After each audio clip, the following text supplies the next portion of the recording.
Hi, everyone. Welcome. Welcome. And today's special event that we're doing together with Chris and I and the discussion, Love is the Wisdom Behind Awakening. It's discussion 38, and we're doing it live because we wanted to invite everyone to be live with questioning or being a part of the discussion as it's happening. And so here we are. Hi, Yeah. Chris. Hi, Debbie. Yeah. You're a hard act to follow after Lisa's birthday. Yeah. Oh yeah, we just did. It's hard to be serious after that. Yeah. So I just got off a live stream on the couch, and so that's why. And we celebrated Lisa's birthday. But okay, so love is the wisdom behind awakening. Now, when we first started these discussions, it was wisdom behind awakening, and basically, what is awakening? Why? What does that mean? What does that look like? Awakening, and we shared our own stories, and kind of how it has played out. And all of you have stories, and how you can look back over your life and see different types of awakenings in your life, kind of waking. It's almost like, oh, I thought I was awake then. Now I'm really more aware now. I really have a better understanding here. And as time went, the discussions went on.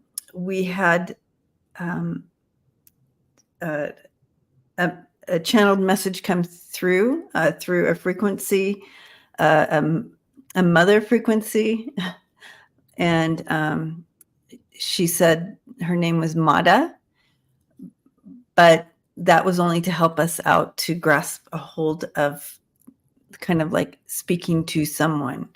But she made it pretty clear that she was just the frequency of what we would say mother, right? So frequency of mother. So, and she said, Chris asked her, how would you change the name of our discussion? And she said, love is the wisdom behind awakening. The energy of love, all encompassing, is actually the vibration of awakening. The more we step into the vibration of love, the more awakened we become. Tiffany says, I had a vision of my grandmother, and she gave me past memories of conversations we had about spirituality. Wow, Tiffany, that's beautiful. Mm-hmm. Beautiful. Hi, Lori. Hi, Kimberly. Chita Speaks.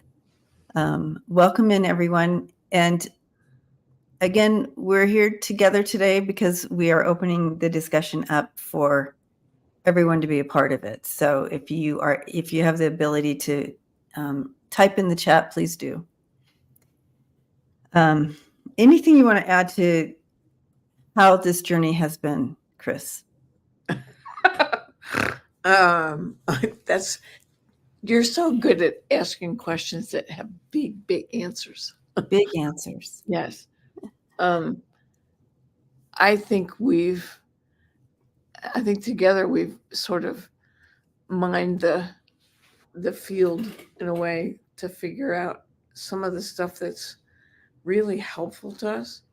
The love piece, I was remembering the comments last time. One of the people came in and talked about love is always there, even when you're killing somebody. Even when something horrible's happening. That was, I guess I didn't focus that much on that piece, but she's right. She was absolutely right. The thing that Mata said, a couple times was that we really don't know what the frequency is of love as a human because we don't remember what it was when we were on the other side. So, and what she's really making clear, I think, is that love as a frequency is always available to us. Oh, yes. It's there. And yeah, I don't know if I answered your question, but that was. And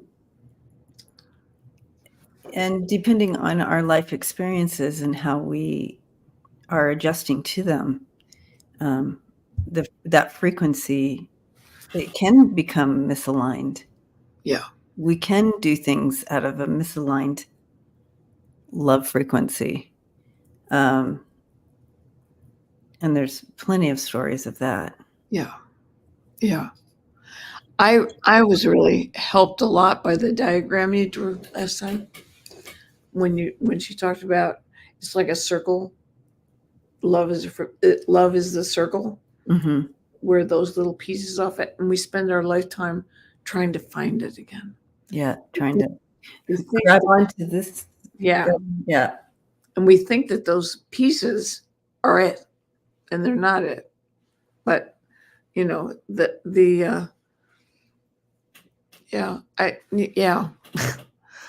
I'm very aware that having a cancer diagnosis changes how you think about love, and you wouldn't think it would, right? It's just illness. But how people respond to it and what you want from it, what you need as you go through it, and in the on the couch show, you were talking to that woman who was going to have cancer surgery, and she was asking for a reading. How's it going to go? And it is life changing. Mm-hmm. So, what you took for granted about things like love are no longer. Okay. They don't work that way anymore. And you and I have talked about that a lot. So, right. Grief. Yeah. Grief changes the frequency of love. Death sentences. Yes, we talked about that. Mm-hmm. Yeah. So all the life experiences. Yes. And I want to revisit that again in a moment. Tuta says, someone she knows that channels Yeshua said the love she felt with him was so big that we can't even comprehend it here. 100%. Right. So was it a couple weeks ago or 2 or 3 weeks ago when Yeshua came through? Oh yeah, it was a while back. Yeah. It was wild, JJ. Mm-hmm. It was like the energy was so loving and it was numbing. Remember, I couldn't feel my head for like the whole day after. I mean, it was numbing and no words to it. I think it was a few videos ago. Mm-hmm. Yeah, it was probably about 3 or 4. But yeah, the comprehension of that love that Yeshua is talking about and that Mata is talking about. But and that we remember, our higher minds remember it. Mm-hmm. So, yeah. And so we come here and we have this dense experience, and our higher minds trying to remind us, hey, we're part of a collective of love, but our experience is so dense here that we're like, we can't hear you. What do you know what I mean? So really getting back to there. Marvita's here. So Marvita.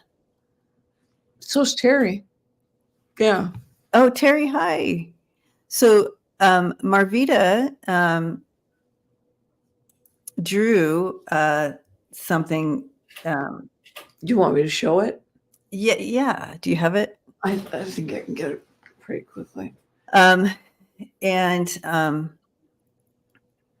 it is a perfect example. I think Mata had talked about the circle and then the cords coming off the circle. And here's Marvita's picture of it. And take my hand off it so it stops shaking. Yes. There you go. Can you see it? A little bit. I think if you move it toward in front of your face more, there. Yeah, you don't want to see my face. There you go. It was just off camera. That's all. Okay. Yeah, so you can see the circle. It's just beautiful rendition of what Mata was saying. It's beautiful. Yeah. Marvita's going to send the original. And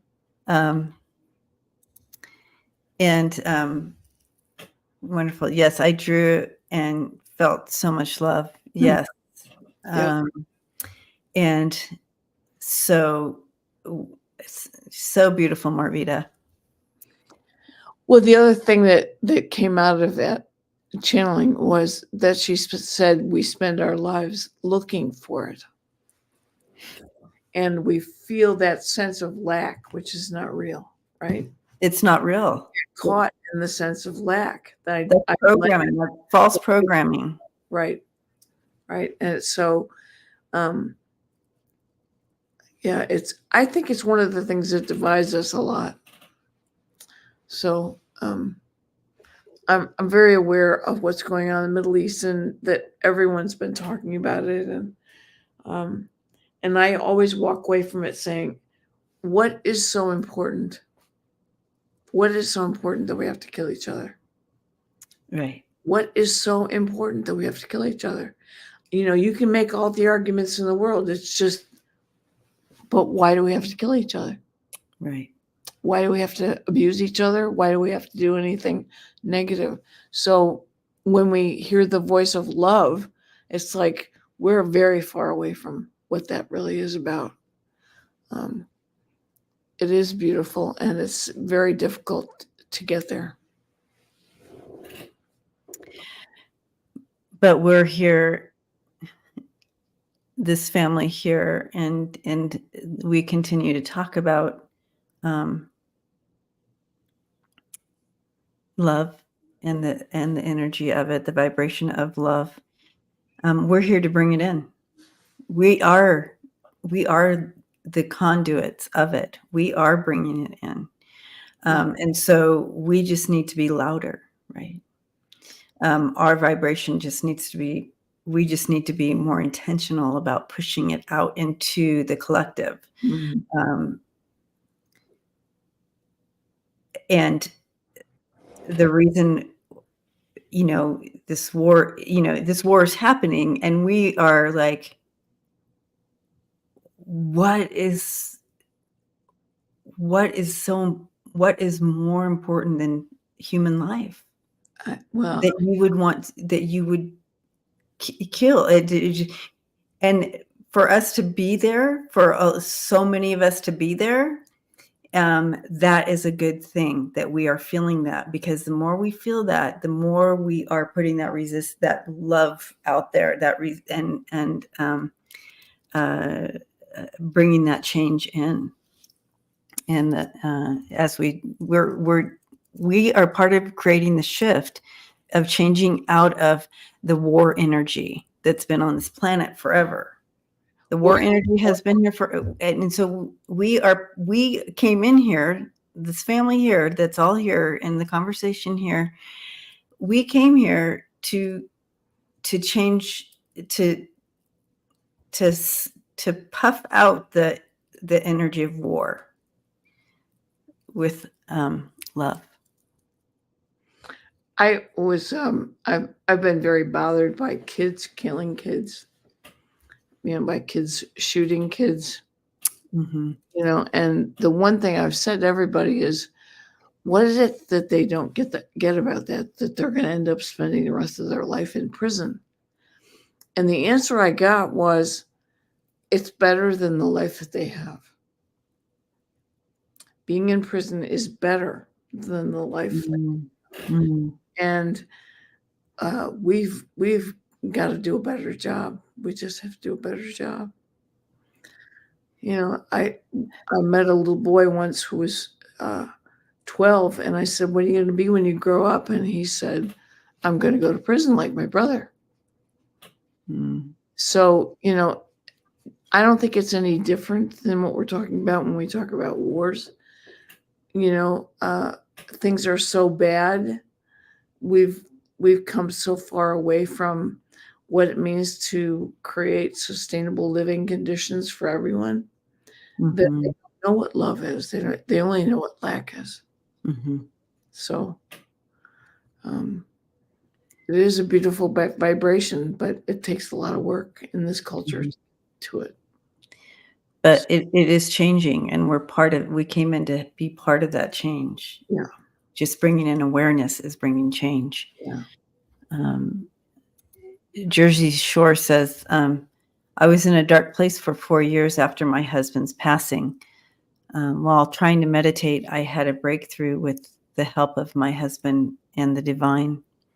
I burst out in tears and I said, the answer is love. Mhm. Oh, Yeah, yeah. well said. Well said. Yeah.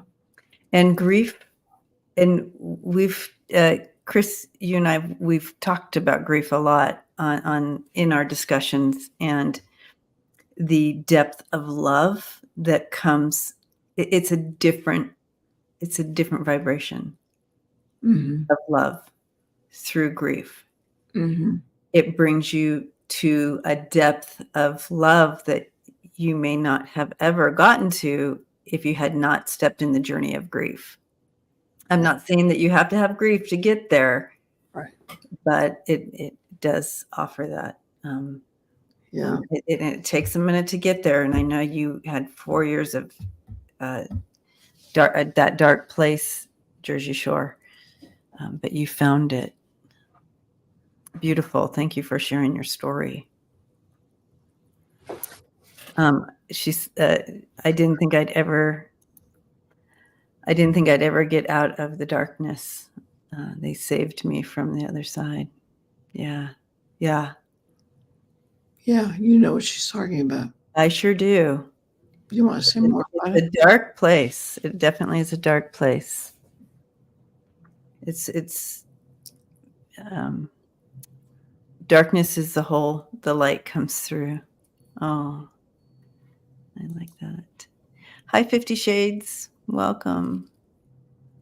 Yeah.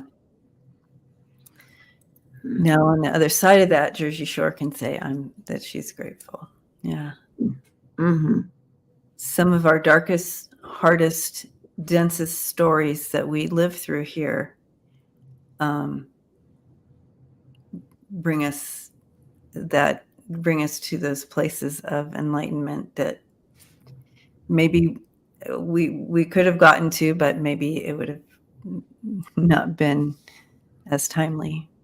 I wonder how we get to help other people get there. I'm hearing a lot from, not surprisingly, I'm hearing a lot from people with cancer diagnoses, Mhm. also with people who've lost family members to cancer. And this week, I heard several, and next week I'm hearing more because they're finding me. I'm not finding them. But how to bring them to understand that love is a frequency beyond them. That yeah, I don't even know how to say it. I think what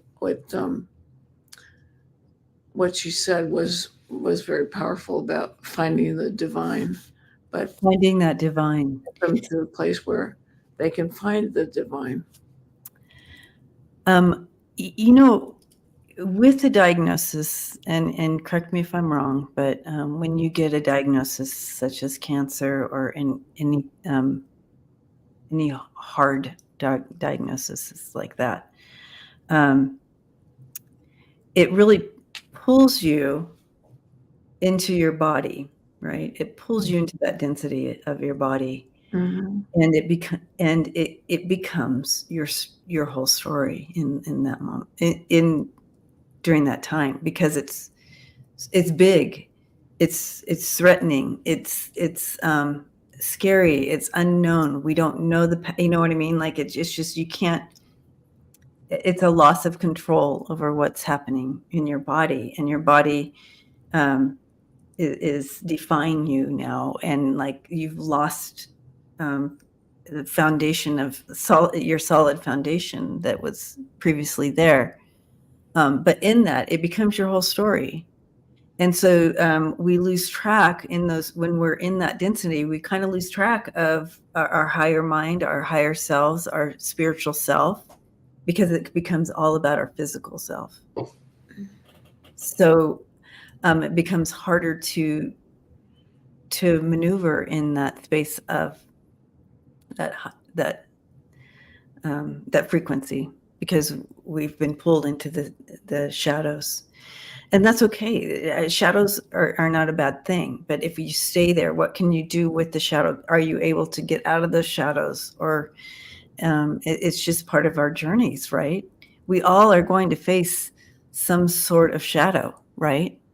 Body shadow at some time in our lives. But do you think it has to do with that it, when we're pulled into that density and it becomes our whole story, we miss out on the fact that we are these higher beings? I think that density has a voice that you didn't know it had. A density has a voice that we didn't know it had. Oh, I'm writing that down. and what it does on a daily basis is to remind you that it's in charge of you. And you didn't know that. You thought that just dieting and losing weight and exercising was enough. But when you have this diagnosis, and every day you lose something, every single day you lose something physical. So, I went from being a very active person to someone who's using a wheelchair, who's who, dealing with all sorts of physical issues, but that weren't there before. And I could have eaten right. I could have exercised right. I could have done it all right. But guess what? The body, that density, has the last word. And the reality is that you sit there and you say to yourself, I have lack. I lack the ability to help myself completely. Oh, there comes the lack. I just got the chills in that. And the other piece is that you look to the people around you to sort of say, it's going to be okay. I've got you, that sort of stuff. I had one of the first experiences I had was the first time I had chemo. I went into anaphylaxis, life-threatening anaphylaxis. And the whole team of nurses confronted me. There were about 16 people standing in front of me. And one of them was putting some drug into the tube, and she was constantly saying, I've got you, I've got you, I've got you. It was such a pivotal and important moment that I wrote a whole essay about just the phrase, I've got you. I've got you. And she called yesterday. There's 3.5 years out. She called yesterday, and when we ended the conversation, she said, I love you. And we hung up, and she's one of the workers, right? So part of what happens is that you get taken over by this density, and you desperately try and find a way through it. You don't know how you're going to get through it. You think somebody's going to have the magic potion to help you find your way through it. And some people can handle it and some people can't. And you find that out too. Some people get frightened by it and run away, and some people say, no, I'm here for you. I'm going to step up. Right. And then you realize that you really have to do the work yourself. It is, I imagine it's very much like what it means to lose a loved one, where you spend your whole time just saying to yourself, how will I get through it? What do I have to do? And you don't really know. You call on everything that's you, and you don't really know. And these conversations about about love and about the divine and about spirit have been very, very helpful. On the days when I'm all by myself, I'm not quite sure. I have moments where I'm like, well, I hope nothing happens today. I'm all alone. So there's Mhm. stuff, but I think um, my feeling at this point is that the people that I'm coming in contact with on a regular basis are really, really striving to get to the level of spirit, to really understand um, what it means to love and to hold space for somebody, and um, and I've been encouraged to get out of this density and be more in my soul, be more in spirit, Mhm. to really bring that vibration up. And you've said it, other people have said it. It's a whole variety of people who've done that, and there's nothing like that, you know. Um, and the ways that manifests is that your dream life changes, your relationships change, and you what you and I think Lee Harris said it this week too about taking your power back. Ooh. Yeah, Take that power, just gave me the chills. Yep. but it's not the power of the body. Calling back your power. Mhm. It's the power of the spirit. It's this power of your spirit. Right. Yeah, Right. your Yeah. higher mind. So is Mata around? Well, let's if you guys have questions for Mata, we're gonna ask her to come in and channel messages and answer questions. But I did want to the Marvita and Jersey Shore shared some more of their story that I want to bring Yeah. up here. Marvita says, "My children were kidnapped. My husband and his family by your husband and his family 50 years ago. I almost lost my mind. I've always trusted in the divine. It made me all stronger. It all made me stronger, but I try not to relive it." Yeah, That's that story. Yeah, very, that's very traumatic. But your lifeline, that divine, and also your higher mind, you continue to seek that higher mind space. So you kept that balance inside you. That's beautiful. What a journey, Marvita. yeah. That's pretty awful. Jersey Shore, yes, he passed from pancreatic cancer. He went inward and wouldn't let me in. Uh, I realized he was trying to deal with the diagnosis. Um, he only had months to live. Yeah. yeah. But he said he was sorry that he was leaving you. Hmm. Those are, thank you for sharing your stories, you guys. And um, we carry that energy with you, and knowing that you are not alone. Um, Tuta says, support, surrender, faith. Hmm. All right. Okay. All right. So yeah, we can bring her in and bring that energy in, that vibration, her vibration, and Hmm. have, if you guys have questions for her, Chris, if you have questions we can start off with, but I'll see if she has something she wants to just kind of start out with here.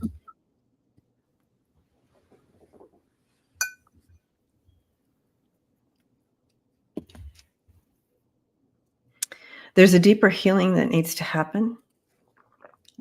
That humans are carrying their wounds. They carry their wounds on their sleeve. They carry their wounds on their body. They carry their wounds in their body.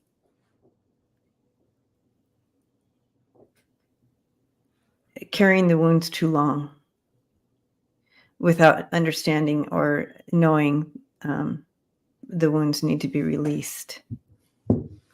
It's part of something that we're learning here, that you're learning, growing, experiencing, understanding, awakening. But when you carry the wounds too long, it becomes too much of your program and story and construct.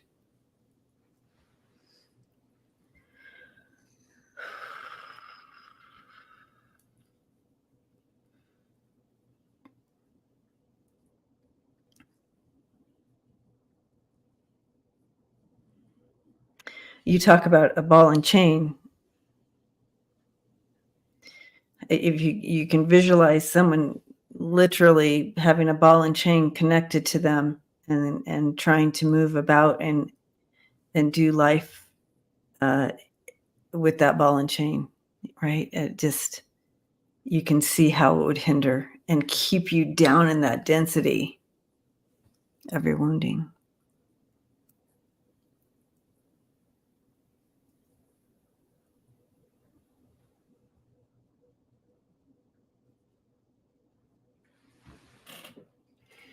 How do we help other people find their voice about lack?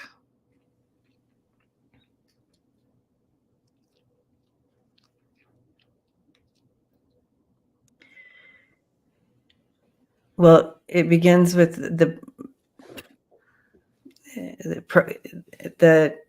initial programming of you come in already lacking, and that is false. You come in whole, complete, and fully loved. You come in glory and glorious and super what's the word here? You come in supreme. Mm. But a lot of the programming here is humans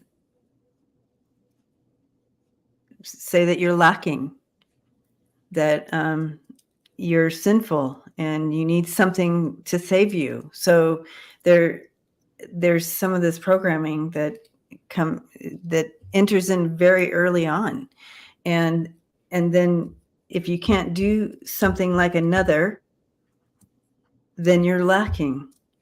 If you're right-handed but you're supposed to be left-handed, then you're lacking. If you are brown hair and you're supposed to be redhead, then you're lacking. So every program, it's these constructs that have been put in place and develop this narrative that continually makes you feel like you're lacking. If you don't have that color shirt, or this, you can put your own words in here. Think of your own stories of where your world tells you that you lack. If you can't cook like this person, you lack. If you can't keep your house like this person, you lack. If you aren't like this, or you can't sing like that, or if you can't, all those things, it's all constructed to tell you that you lack and that you have to keep trying to find things to make yourself not lack. Mm-hmm. So it's a system that's set up to make everyone fail. Mm-hmm. So it's time to tell the truth. It's time to bring truth, that you are a supreme being, and you come in with an amazing sense of love and frequency and power to move mountains. But if you stay in the energy of lack, then you never get to experience that part. It is one of my issues, and has been my issues in my career too, which is the piece about why we create a world, what you call narratives, what's called the social construction of reality, which is that we've created. Why don't we prepare children differently? Why do we give them this package that's so negative about these kinds of things? Why are they not sort of socialized differently to be more aware that they've come from the other side? They've come from a place of divine love. What their life is not going to be packaged up for them. It's okay the way they are. That kind of stuff.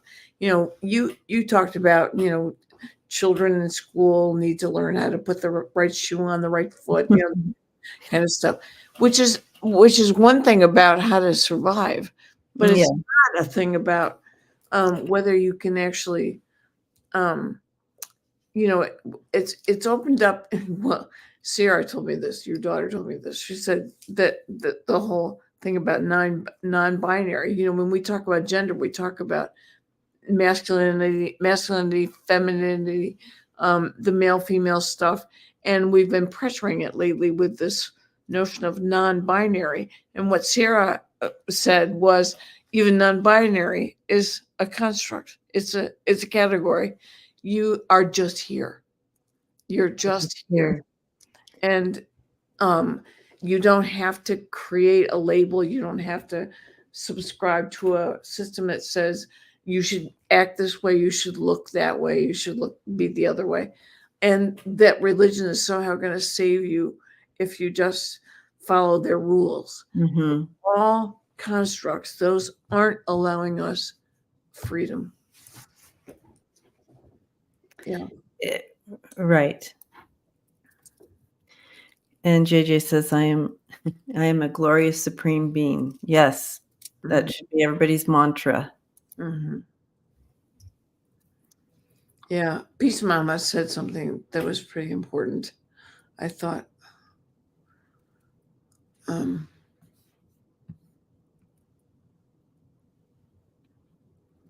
she had brain cancer. Oh yeah, I have that highlighted. Peace Mama, what a quite a story, quite a journey here on this planet. She says, I had a brain tumor, brain surgery, but my childhood prepared me for facing my mortality, as I had to face it on a daily basis when my mother kept me in a closet, starved me, choked me. I knew I wasn't alone when I met spirits and they showed me music and places I hadn't been. Mm-hmm. Mm-hmm. Mm-hmm. We're amazing supreme beings, Peace Mama. That's right. And your higher mind took you to places of safety and not aloneness, and brought you that safety and that hope. Thank you for sharing your story. That's incredible. Yeah. I think we have to spend more time not boxing things up the way we have. Yes, not boxing. We need to stop boxing things up, and we talk about that a lot on this Yes. in these discussions. But it's important, and we're going to keep talking about it, because as long as there's boxes, we're going to keep pointing them out. Mm-hmm. Yeah. We get into these debates about my religion knows the answers better than your religion does, and that's just junk. You can believe what you want to believe. You don't have to impose on anybody else or compete with anybody else over that.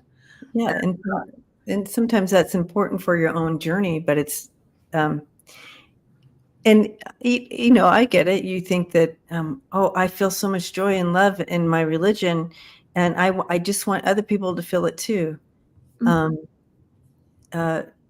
Allow other people their own journeys, and of course share love and continue to do that. But once you start making it into that this is the only way, my way is the only way, and your way is wrong, it's time to take a look at that.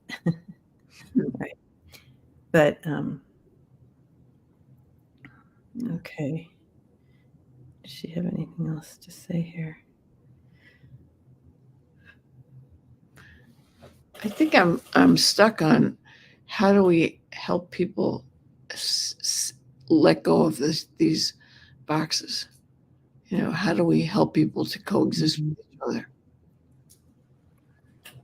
Guide them to their superhero status. Shine the light on their path. Sometimes their flashlight's out. You just need to shine the flashlight for them, to show them up ahead, to give them hope. Peace Mama talked about this hope. Give them a hope for something in the light. Mm. But on their own path. So it wouldn't be you're shining the light on your own path and showing them your own superhero status, because you brought in your own superhero status. They have their own superhero status, so help them find it. Help them see it again. They've been in the shadow a long time. Whatever their story is has kept them in their shadow and in these boxes, right? So show them the light of help them find the light, help them find a way out by shining the light on their own path. Again, it's not, you can share your own stories, but it just sometimes it's not helpful, and that it makes them feel lacking, because they're like, oh, well, she had this life and she had this grief and she had all these horrible things happen to her, and look at her. It makes them, and look how great they're doing. It could bring in that feeling of lacking and push them further down. So it's important to shine the light on their own hidden diamond, so to speak.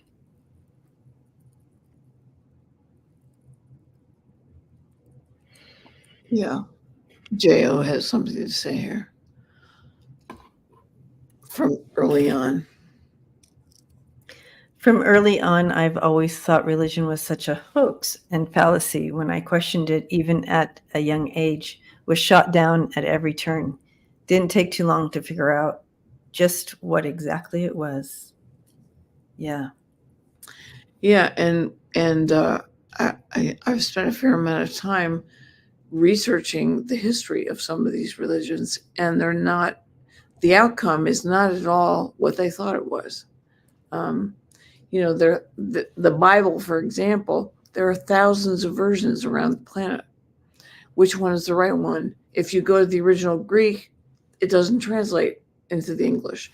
There's so many contradictions and so much history that has not been followed through on, and instead we just have dogma that tells us what we should believe and what we should know. And one of my greatest peeves is that we've been teaching children and young people history as though it's static, as though it doesn't change, as though no new research has come out.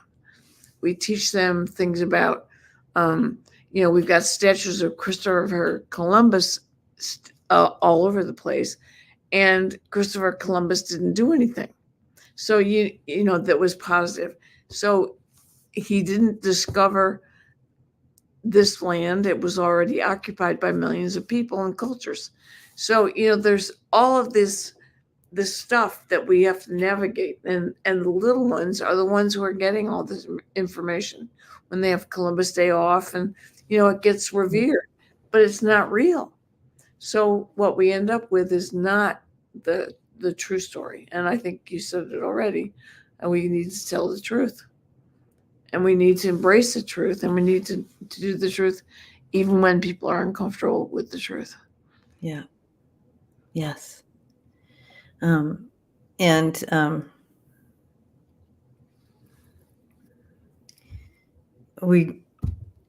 growth happens from those places. Mhm. Awakening happens from those places. Yeah. Tuta, okay, so reminds me of a channeling of Deben and Oren. They had a meditation where they have us start at the beginning of our story here on Earth, imagining that we had all the love and support when we arrived. How does that shift us now? That's exactly what she Mm. she Yeah. was trying to get us back to, Yeah. for us to understand. Yeah. We come in with all that love and support. Uh, it, our Yeah. we are connected to that, and our higher mind knows that. Yeah. But again, that density keeps us kind of imbalanced. So it's, another opportunity is to find balance in our mind, body, and spirit. Mhm. Higher mind, or I'm like, what is that? What did you just do? I, I, I'm like, why is my finger sticking? It has frosting on it. Did a Lisa's birthday birthday. party last time, yes. Yeah. Yeah, it's Scorpio month. Yeah. Aw. Yeah. Yeah. Yeah. Your birthday's coming up. Yep. I'm a Scorpio too. Next Yeah. weekend. Yeah. Yeah. Um, I think that's one of the things I miss so much about teaching. And I was teaching college for almost 40 years. So it's really raising their awareness that their life is much richer than they think it is. mhm. That they have much more freedom than they thought they did. Um, to telling them the truth when they've been given the information that both science and history are static. They don't change. We don't find anything new out about it. Um, one of the great examples is that books like what Darwin wrote, right? Where he talks about women are more coy and men are more brutes. That's not science. That's opinion. And No, but then it's said over and over and over again, and guess what becomes the right, narrative, the right, programming. totally the narrative and totally not true. The Neanderthals, for example, for a long time there was racism in the study of Neanderthals. They weren't smart. They didn't have any symbols. They didn't do this. They didn't do that. They were really dumb. We have a commercial on the Geico commercial that reinforces that, and it's not true at all. They've since found that they made a huge contribution to evolution, that they had art, that they did live in caves, that they weren't, there's all this new information. And one of the pieces I love the most is that they've found at least 7 hominid species have been on this planet. And they've got a lot more to find out, but um, the fact that scientists have now discovered at least 7 species is like, hello, anybody home? We're still teaching the kids they're it, and we also teach them that they're alone in the universe, which is not true either. Right. So what is it that we're so invested in that we have to constantly reinforce the same narratives, the same constructions, right? Yeah, and I think a lot of it has to do is we don't like feeling out of control of our circumstance and what's happening to us, and what's around the corner, and that's why we're so attracted to um, having an idea of what's coming. Mhm. What may be coming, what should we be prepared with. We're just, it's hard not to have that foundation of safety. And so again, just really understanding our own narratives, our own programming. What is programmed that what do we need to take a look at in ourselves that we can deprogram Mhm. and bring reality and truth to, and continue to and as we do that for ourselves, guess what we're doing with the collective? We're bringing that awakening in. So doing this for ourselves is bringing that awakening in. Loving ourselves is bringing the awakening in. So I'd like to encourage everyone to do that as well. And one of your favorite lines, the 4% line. Oh, yeah, She loves that one. I do. We only access 4% of what is around us with our senses. Only 4% that we access. Can you imagine, you guys? 96% of There's what 96% that we can't perceive. We're not perceiving 90%, 96% of our right. in our awareness. It's just crazy to me. And it explains why it is you receive so much, right? Because you're tapped into the field, the quantum field. And what you and I've joked about is that, it's like what happens with your cell phone. Right. You don't know how a message gets to your cell phone from a tower. We think there's no wires. So how does it get here? It's the same way that the messages get here from the divine. It's like, it's not not complicated. You are the cell phone. Yes. You guys are the cell phone, and you can just tap right on in. Tap right on in. Love is a cell phone. Yes. Love is a cell phone. Mm-hmm. Does meditation help expand that 4% capacity? Yes. Helps you when you do that meditation, when you go into that, a lot of us talk about, when we tap in, or when we're I'm going to step into this energy, we're opening up that 4% a little bit. We're stepping into the collective conscious. We're stepping into that cell phone tower, metaphysical cell phone tower. So, but yes, meditation will help you. Just zoning helps you. Dreams too. Dreams. Yes. Yeah. Yeah. And 50 Shades of Purple says, instead of fearing the differences, I think that's the whole thing, right? Mm-hmm. If you're socialized into these constructions so much, they are attached to legitimacy. And the legitimacy is what people want, and they don't want to feel lack. So they say that somebody else lacks, not them. So they get caught in that dynamic. And don't forget that the powerful benefit from all that. It's not just us. The powerful are invested in us and keeping the status quo. Yeah. And it would be beautiful, 50 Shades.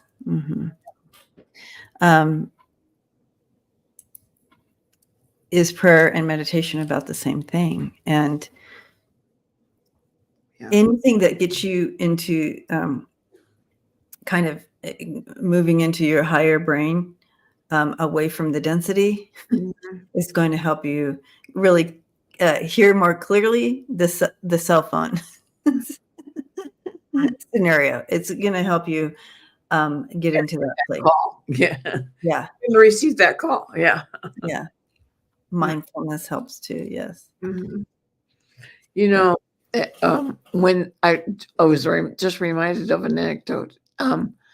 When my mom died, I was on my way to her funeral. I was traveling a couple hours away. So I was on my way to her funeral. And on the way, my sister-in-law sent me a message that said, she's always with you. And I'm driving along and I look down at the phone and the phone says, yes, I am. Oh.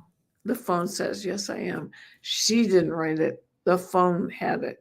So that's another moment where you're like, okay, there's a lot going on here that we don't know. Apparently, those on the other side can use the waves. Yeah. Cell phone tower waves. Not the first time, but yes. Yeah. Sweet. No, that's beautiful. Well, thank you everyone for hanging out with us on our first live discussion. And I kind of like it live, Yeah. Chris. Yeah. Yeah. Yeah. I liked being able to have that back and forth discussion with the family here. And so, yeah, let's do this again. Let us know if you liked it this way or prefer it the other way, as whatever. You Well, let us know, family. also, if they have anything that they Oh, want and if you have any questions or things that you'd like us to talk about or bring in or ask you'd like to chat. panel, Yeah. that Yeah. would be helpful. All right. Hi, Tammy. All right. So blessings to you guys. Thank you for hanging out with us today. And remember, you all are superhuman, superpowers. You have superpowers. You have superpowers. You're not lacking. You're all supreme beings. Yeah. That's the word I was looking for. You all are supreme beings. You're not lacking. And so, big group hug, and we'll see you next time. Thank you. Yeah.